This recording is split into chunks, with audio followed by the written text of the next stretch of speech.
మన చుట్టూ ఉండేవారు మన మనసునే కాదు మన వయసును కూడా ప్రభావితం చేస్తారని మీకు తెలుసా? అవును, మీరు విన్నది నిజమే. ఎప్పుడూ నెగిటివ్ ఆలోచనలతో ఉంటూ ఇతరులను ఒత్తిడికి గురి చేసే టాక్సిక్ వ్యక్తుల వల్ల మనం త్వరగా ముసలివారి అయిపోయే ప్రమాదం ఉందని తాజా అధ్యయనాలు హెచ్చరిస్తున్నాయి.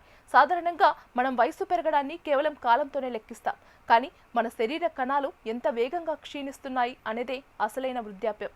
అసలు మన బయోలాజికల్ వయసుపై ఈ ప్రతికూల వ్యక్తుల ప్రభావం ఎలా పడుతుంది? మనం ఎవరితో సమయం గడుపుతున్నాం అనేది మన ఆరోగ్యానికి ఎంతో ముఖ్యం. న్యూయార్క్ యూనివర్సిటీకి చెందిన శాస్త్రవేత్తలు 18 నుండి 104 ఏళ్ల మధ్య వయసున్న సుమారు 2300 మందిపై నిర్వహించిన పరిశోధనలో సంచలన విషయాలు వెలుగులోకి వచ్చాయి. ఎప్పుడూ నెగిటివ్ ధోరణితో ప్రవర్తించే వ్యక్తుల మధ్య ఉండటం వల్ల వృద్ధాప్య వేగం సుమారు 1.5% పెరుగుతుందని ఈ అధ్యయనం స్పష్టం చేసింది. దీనివల్ల మన అసలు వయసు కంటే బయోలాజికల్ వయసు సగటున 9 నెలలు ఎక్కువగా కనిపిస్తుందని పరిశోధకులు గుర్తించారు. పుట్టిన తేదీని బట్టి లెక్కించే వయసు కంటే మన శరీర కణాల స్థితిని బట్టి లెక్కించే ఈ బయోలాజికల్ ఏజ్ మన ఆరోగ్యాన్ని ప్రతిబింబిస్తుంది.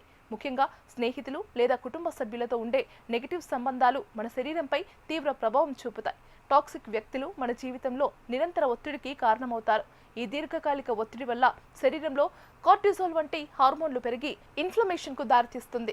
ఇది మన డిఎన్ఏ మైథిలేషన్ ప్రక్రియపై ప్రభావం చూపి కణాల నష్టానికి కారణమవుతుంది. ఫలితంగా రోగనిరోధక శక్తి తగ్గి మనం త్వరగా వృద్ధాప్యం బారిన పడేలా చేస్తుంది. కేవలం శారీరక మార్పులే కాదు, మానసిక ఆరోగ్యం కూడా దీనివల్ల తీవ్రంగా దెబ్బతింటుంది.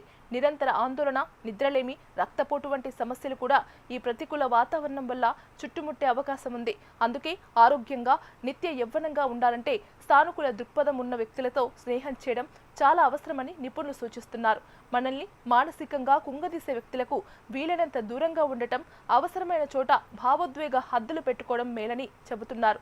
ప్రతికూల ఆలోచనల ప్రభావం మన శరీరంపై పడకుండా ఉండాలంటే ధ్యానం, వ్యాయామం వంటి అలవాట్లతో ఒత్తిడిని తగ్గించుకోవాలి. ప్రశాంతమైన జీవనశైలిని అలవర్చుకుంటూ సానుకూల ఆలోచనలు పంచుకునే వారితో ఎక్కువ సమయం గడపాలని శాస్త్రవేత్తలు హితవు పలుకుతున్నారు. మన చుట్టూ ఉండే వాతావరణం బాగున్నప్పుడే మన అంతర్గత ఆరోగ్యం కూడా పదిలంగా ఉంటుంది. చూశారుగా, ఆరోగ్యంగా ఉండాలంటే కేవలం మంచి ఆహారం, వ్యాయామం మాత్రమే కాదు, మంచి మనసున్న మనుషుల తోడు కూడా చాలా ముఖ్యం. మన చుట్టూ ఉండేవారు మనల్ని ఉత్సాహపరిచేవారుగా ఉండాలి, కానీ ఉక్కిరిబిక్కిరి చేసేవారు కాకూడదు. కాబట్టి మీ చుట్టూ ఉండే నెగిటివ్ వ్యక్తులను గుర్తించి వారికి దూరంగా ఉంటూ మీ ఆరోగ్యాన్ని, యవ్వనాన్ని కాపాడుకోండి. అప్రమత్తంగా ఉండండి, ఆరోగ్యంగా జీవించండి.